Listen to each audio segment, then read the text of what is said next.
Aquele que tiver ouvidos para ouvir, que ouça.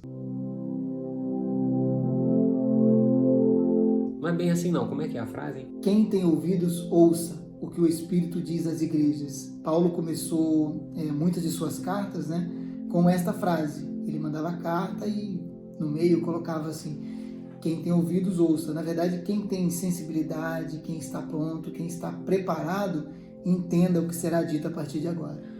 Então quer dizer que nem todo conhecimento é para todo mundo.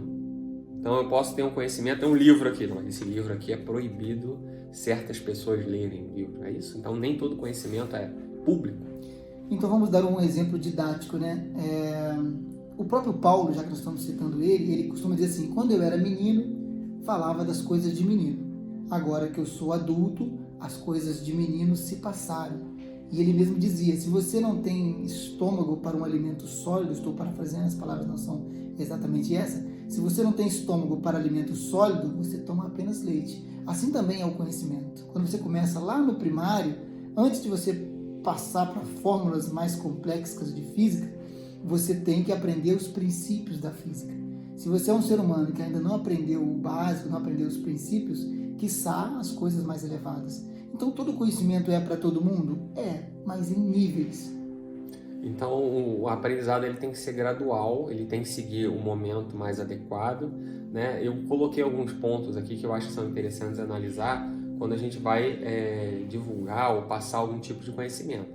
O primeiro é a necessidade, Se é necessário para aquela pessoa, aquilo é importante porque com aquilo ela consegue dirigir, ela consegue andar de bicicleta, ela consegue melhorar o trabalho dela, enfim. Então a necessidade é um ponto importante. O outro ponto é a questão da oportunidade. É o melhor momento na vida dela para ela receber aquela instrução, receber aquele conhecimento? Foi exatamente o exemplo que o Marcos deu. De repente, ela ainda não consegue digerir alimento sólido. Não é o melhor momento ainda para aquele conhecimento chegar até ela. E o outro é uma possibilidade de risco. Aquilo ali pode trazer algum risco. Por exemplo, a pessoa adquire aquele conhecimento. Eu vou dar um exemplo prático. Prático não, Eu vou dar um alerta de spoiler agora, porque eu vou falar de um filme. É só você fazer um salto aí que eu vou deixar um capítulo para você pular o filme. O filme é o livro de Eli.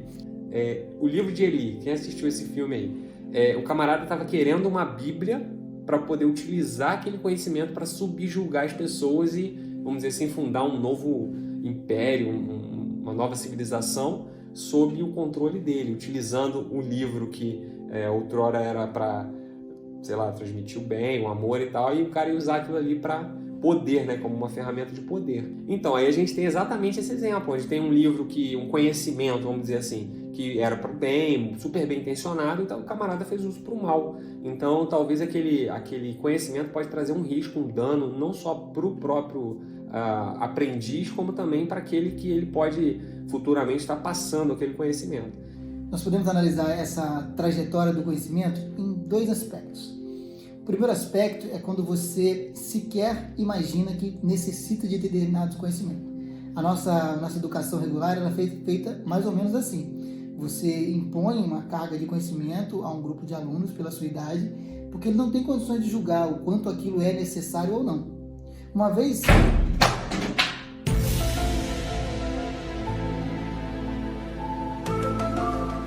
E aquela criança, ela sequer tem a capacidade de julgar o quanto que ela precisa daquele conhecimento.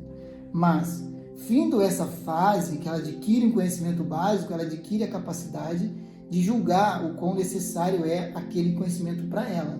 Então, ela consegue, teoricamente, escolher qual conhecimento. E tem mais um aspecto que eu gosto muito. Findo esta fase básica de conhecimentos básicos, de princípios básicos, você que tem a necessidade de determinado conhecimento, irá se inclinar para ele. Então, vamos dizer que naturalmente o conhecimento que for mais apropriado para você, ele vai chegar para você no seu momento. Uma outra frase, uma outra percepção é que é ou não é dever de alguém ensinar, transmitir o conhecimento? Ou o dever é do aprendiz de aprender aquilo? Eu vou dar um exemplo prático da escola, por exemplo. A educação é um direito de todos?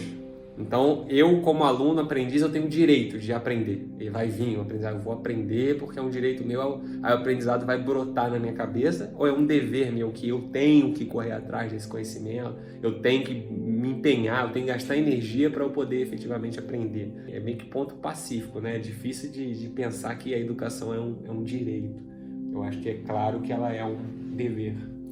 Eu acho que o básico e o mínimo para o convívio em sociedade é um dever. Senão você vai ser um bruto e a sua brutalidade atrapalhará o desenvolvimento do todo. Então você tem a obrigação de conhecer o mínimo. A sociedade não vai funcionar bem. Não vai funcionar. O sinal amarelo é pare. O sinal vermelho é espere. E o sinal verde é siga. Você tem que ter esse conhecimento, então você vai atropelar as pessoas. Agora, o conhecimento mais profundo é um direito que você tem. Você pode aceitá-lo, querer buscar, ou não. Você vive no mínimo, né? Simplesmente não incomodando a sociedade. Você já tem ouvidos para ouvir, porque você está agora nesse vídeo. E esse vídeo está trazendo algum conhecimento que você está absorvendo. Ou não. E você?